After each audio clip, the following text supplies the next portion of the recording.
Muy buenas. Vamos allá con este capítulo 25 del Génesis. En primer lugar, la división. Podríamos dividir este capítulo en 4 partes. En primer lugar, cuando se nos habla de la otra descendencia que tendrá Abraham, sería de los versículos 1 a 6. Después ya entraríamos en la parte de la muerte de Abraham y su sepultura, versículos 7 a 11. Una tercera parte que sería ya la descendencia, se centra en la descendencia de Ismael, versículos 12 a 18, y la cuarta parte sería lo que resta del capítulo del 19 hasta el final, versículo 34. Y aquí se nos habla de esos dos hijos de Isaac, de Jacob y de Esaú. Bien, comenzamos con la primera parte. En estos primeros versículos, del 1 al 6, aquí se nos está hablando entonces de que Abraham, y digamos que queda también claro y es bonito ver cómo es después de fallecer Sara cuando él toma otra esposa, no antes. Ya habíamos visto cómo era esa lección que habían llevado a cabo de no contraer matrimonio con una esposa, sino de tomar una esclava de su esposa para tener más descendencia. Bien, pues en este caso, ya después de la muerte de Sara, se toma otra esposa, que será esta Ketura. Y de Ketura entonces tendrá toda una serie de hijos, que aquí vienen enumerados.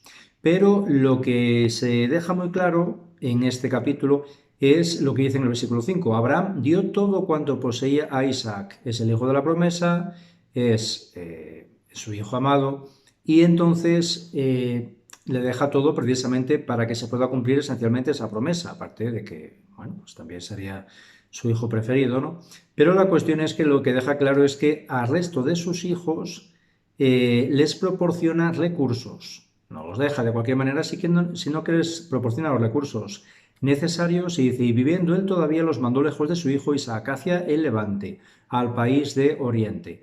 Recordamos además cómo precisamente ellos eran originariamente de esta zona, con lo cual ahí perfectamente podría haber enviado al resto de sus hijos con su familia de origen.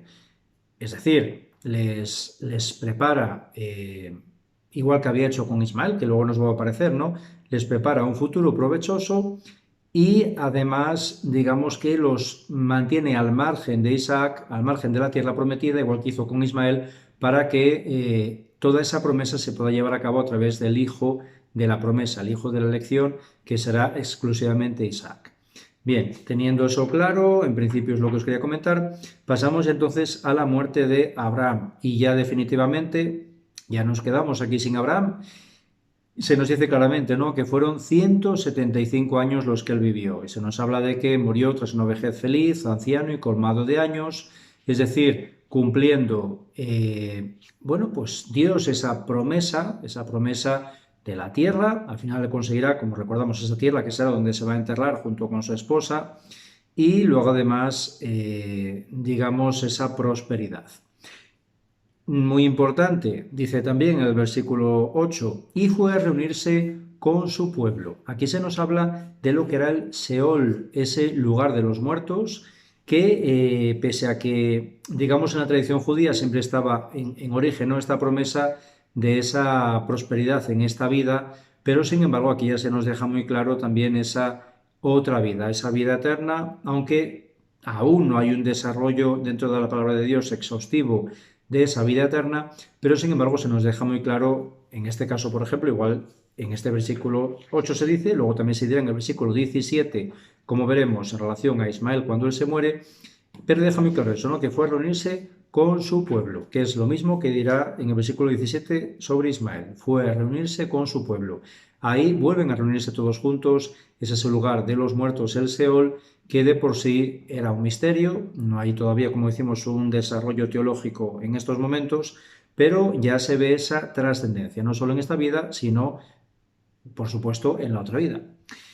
Bien, lo sepultan en la cueva de Macpela junto con Sara, y aquí también es muy interesante ver cómo aparece de nuevo Ismael. ¿De acuerdo? Aquí se nos dice, sus hijos, en el versículo 9, Isaac e Ismael los sepultaron en la cueva de Macpela, en el campo de Efrón, hijo de Sohar, el hitita, frente a Mamre, el campo que Abraham había comprado allí a los hijos de Set. todo lo que se nos había dicho previamente. Pero es interesante ver cómo aquí vuelve a aparecer Ismael, es decir, seguía habiendo esa relación entre hermanos, aunque Ismael estuviera en otra área viviendo y teniendo, como luego veremos inmediatamente, ¿no?, en la descendencia de Ismael, teniendo su familia, pero sin embargo seguía habiendo ese vínculo familiar entre ellos y esa relación con su padre. Bien, aquí también es interesante ver cómo Dios bendice a Isaac tras la muerte de Abraham, porque esa promesa que él hizo a Abraham se tiene que cumplir con su hijo Isaac y luego con su siguiente hijo Jacob. Es decir, que esa promesa, esa bendición pasa inmediatamente a Isaac. Sigue siendo esa voluntad divina.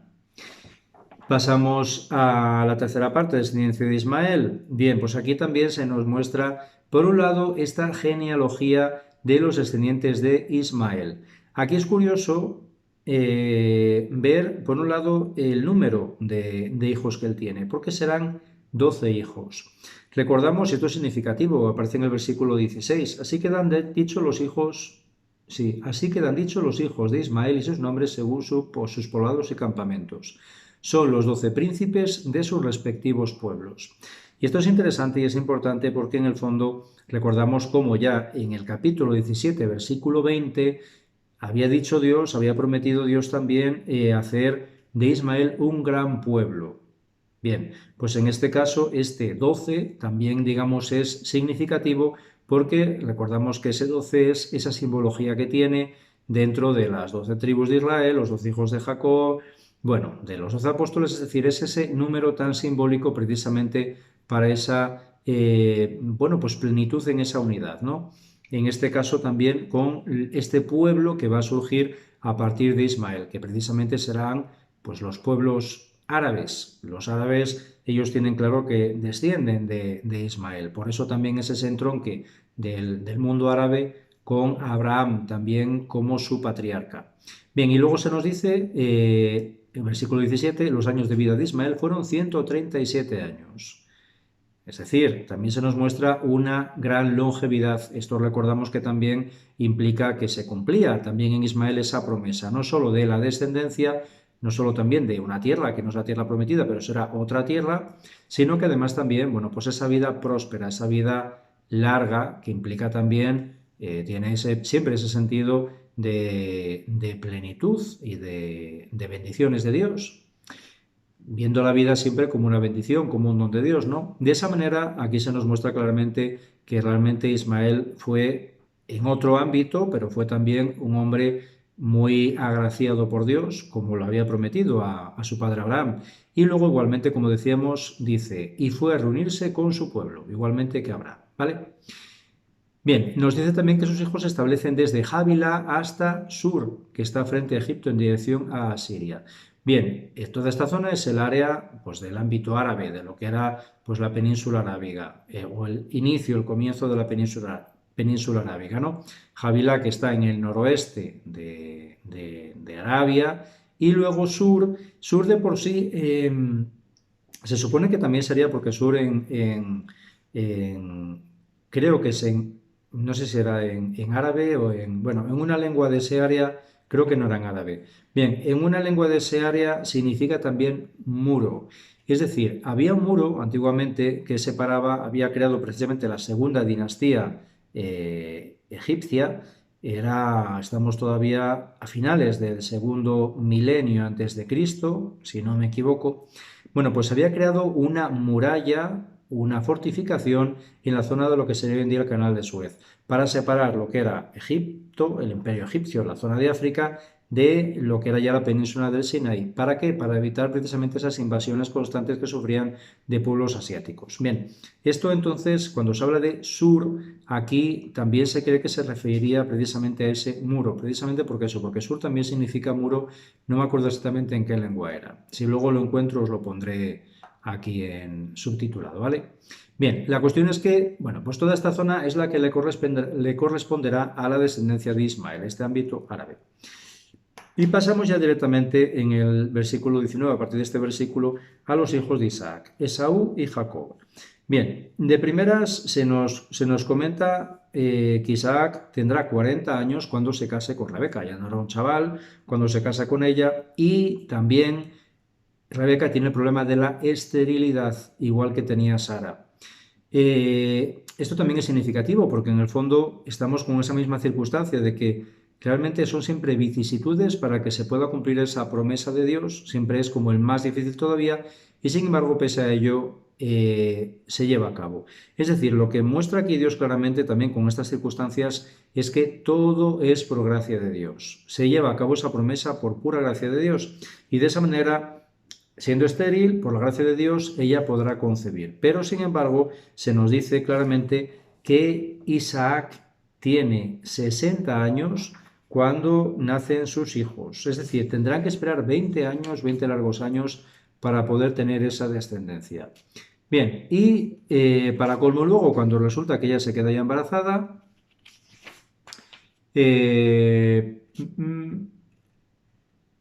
es cuando surge ese problema, ¿no? En su vientre, en su seno, de esa pelea, como dice en esta Biblia, ¿no? Versículo 22, y como los hijos se hostigasen en su seno, exclama. Es decir, ella ve que hay un problema y entonces aquí surge este oráculo, ¿no? Porque ella dice, si esto es así, ¿qué va a ser de mí? Para colmo ya de lo que tiene que esperar y encima pues todo lo que sienta ahí dentro de su interior. La cuestión es que entonces se nos dice que fue a consultar al Señor y el Señor le respondió. Aquí lo que se plantea es que esto sería más bien un oráculo, es decir, no se sabe lógicamente a ciencia cierta, pero por el estilo que aparece aquí, esto sería más bien una respuesta oracular a través de algún sacerdote. Recordamos en este ámbito, ya con Abraham estaba el sacerdote, profeta y rey Melquisedec, un personaje muy misterioso, pero de una grandísima trascendencia. Bien, pues entonces aquí dentro de eso, pues también había revelación de Dios, aunque no fuera el pueblo elegido, ¿no? El ámbito de Abraham y su familia. Y en este caso, estas profecías, cuando se recurría a estos sacerdotes en esta época patriarcal, se solían dar en forma como oracular rimada, que es un poco lo que aparece aquí, porque esto es un poema, ¿no? Cuando dice, y fue a consultar al Señor y el Señor le respondió, en el versículo 23. Dos pueblos hay en tu vientre, se separarán dos naciones surgidas de ti. Una nación superará a la otra y la mayor servirá a la menor. Bien, pues entonces aquí, como decimos, pudiera ser que tuviera ya una revelación directa, pero se ve más o menos un poco, además él fue a consultar al Señor, era muy habitual estos oráculos, el solicitar a los sacerdotes, ¿no? Pues estas como mediadores con la divinidad, y ya os digo que es también como aparece directamente en esa, pues de una forma así como lírica, ¿no? Rimada. Con lo cual, la cuestión es que entonces ella recibe este oráculo. Bien, y esto se cumple, porque ella luego cuando tiene a los niños, aquí ya es esta cuestión tan pintoresca de que primero nace Esaú que nace con tez rojiza y nace peludo, y luego aparece Jacob, que Jacob sale sujetando, agarrando el talón de su hermano Esaú con su mano. Bien, se nos van explicando cosas de ellos, ¿no? Bueno, pues que Esaú luego se dedicará a la caza, será muy montaraz, como muy salvaje, será el preferido de su padre Isaac, y sin embargo Jacob será totalmente diferente, muy tranquilo, muy casero, como veremos incluso pues será un cocinitas, como aparece luego con las lentejas, que tienen que estar bien buenas, y este será preferido de su madre, de Rebeca. Bien, aquí una cosa también interesante a destacar es que Isaac, el hijo de Abraham, el padre de Esaú y de Jacob, es un personaje realmente que tiene como pues muy poquita importancia. Tenemos a Abraham con el peso que tiene, la importancia que tiene, todo lo que hemos conocido de Abraham, ¿no? Tenemos a Isaac, que esencialmente Isaac, lo más fundamental en su vida será el hecho del sacrificio que va a llevar a cabo su padre con él, por voluntad divina, y luego el ser padre de Esaú y de Jacob, pero por lo demás, poquito nos va a aparecer en el siguiente capítulo, nos va a aparecer esta circunstancia en Gerar con el encuentro con Abimelech, pero es que básicamente de Isaac realmente no se nos cuenta casi nada, y será ya luego su hijo Jacob, Esaú un poquito, pero esencialmente será su hijo Jacob con el que se mantenga esa promesa de Dios, con el que tengamos ya un mucho mayor desarrollo. Pero realmente la figura de Isaac es una figura muy, muy anónima. De él aparece muy poquito, si os fijáis. Bien, es una cosa a tener en cuenta, ¿vale? Bien, pues entonces decíamos Esaú y Jacob. Jacob, por eso mismo surgirá el pueblo de Israel, lo que también aparece en este oráculo, ¿no? Entre esos dos pueblos en conflicto, y de Esaú aparecerá a partir de Esaú el pueblo de Edom. Y esto se nos explica también, y esto aquí voy a entrar un poquito en cuestiones ya de significado de los nombres, ¿no? Porque Esaú de por sí, Esaú significa velludo, vendría a significar velludo, ¿vale? Y Jacob vendría de Jacob, que sería el que agarra por el talón, como nos aparecía en el versículo 26. Pero luego también este nombre de Jacob se identificaría también con otro Jacob, que significaría también el que suplanta engañando, que es lo que nos aparece luego en el capítulo 27, versículo 36. ¿Por qué? Porque le echan cara claramente aquí su hermano Esaú a Jacob el hecho de que le hubiera quitado la primogenitura. Y entonces dice esto, ¿no? Lo busco ahora un momentito, 27:36, porque le echan cara exactamente eso, le dice: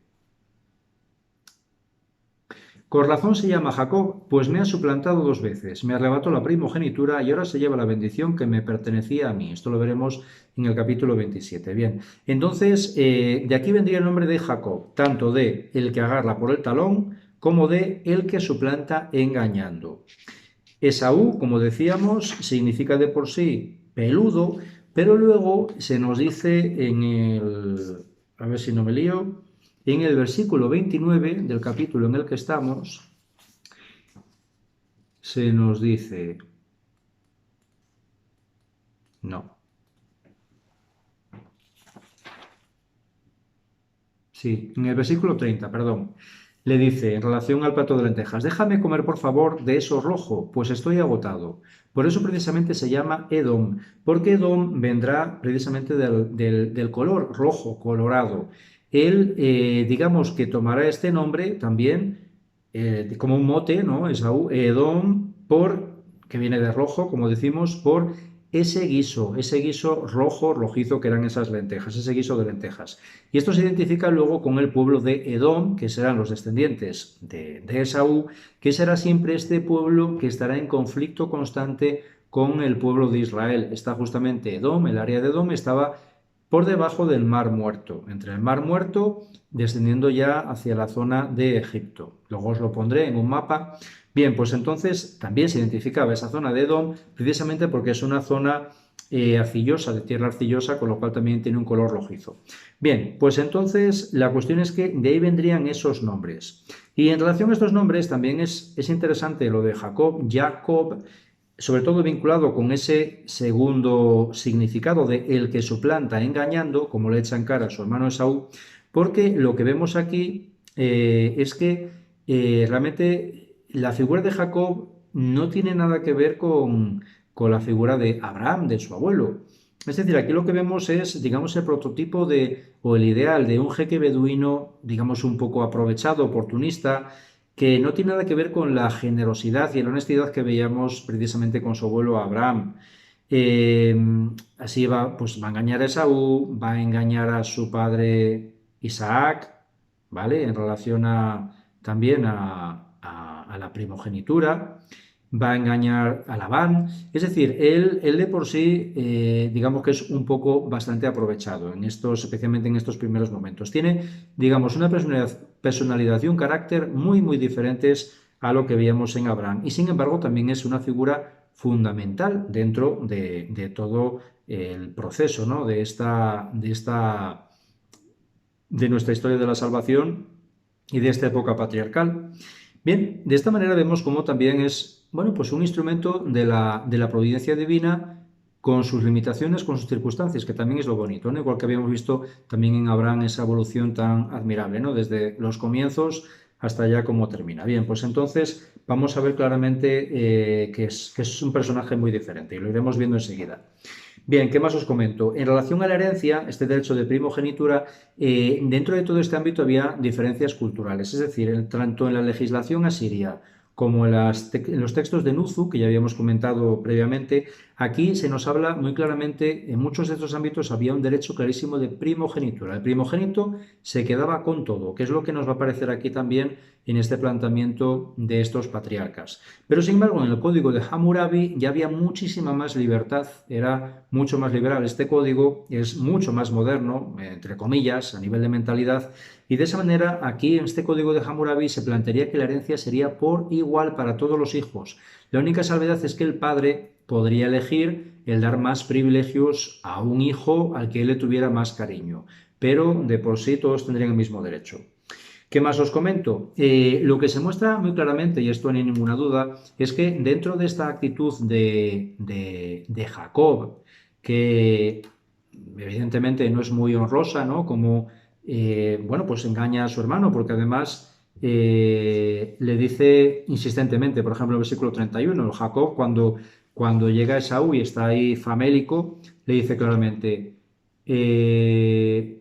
véndeme ahora mismo tu primogenitura. Y luego en el versículo 33 le insiste, júramelo ahora mismo. Es decir, es esa insistencia para conseguir eso en ese momento de debilidad de su hermano. Pero sin embargo, lo que queda clarísimo es realmente la bajeza de Esaú, y ahí no hay ningún lugar a dudas, en relación al desprecio que hace sobre la primogenitura. Es decir, lo de Jacob, pues se puede ver claramente como algo indigno. Pero lo de Esaú no es que haya que buscar mucho, es que directamente en la palabra de Dios nos aparece muy claramente ese desprecio hacia la primogenitura que él ostentaba, ¿no? De esa manera nos aparece en el versículo 34, al final, cuando dice, Jacob le dio pan y el guiso de lentejas a Esaú, quien comió, bebió, se levantó y se fue. Es decir, es un constante que no hay ningún tipo de arrepentimiento ni de nada. Directamente lo hace y se queda tan pancho. Y termina diciendo, así malvendió Esaú la primogenitura. Y no solo aquí, sino que nos aparece claramente también en otros pasajes de la Biblia. Os voy a leer concretamente cómo lo muestra, por ejemplo, el profeta Malaquías. La cita es de Malaquías capítulo 1, versículos 1 a 5, o sea, al comienzo de su profecía. Y decía, dice Malaquías, yo os he amado, dice Yahvé, vosotros decís, ¿en qué nos has amado?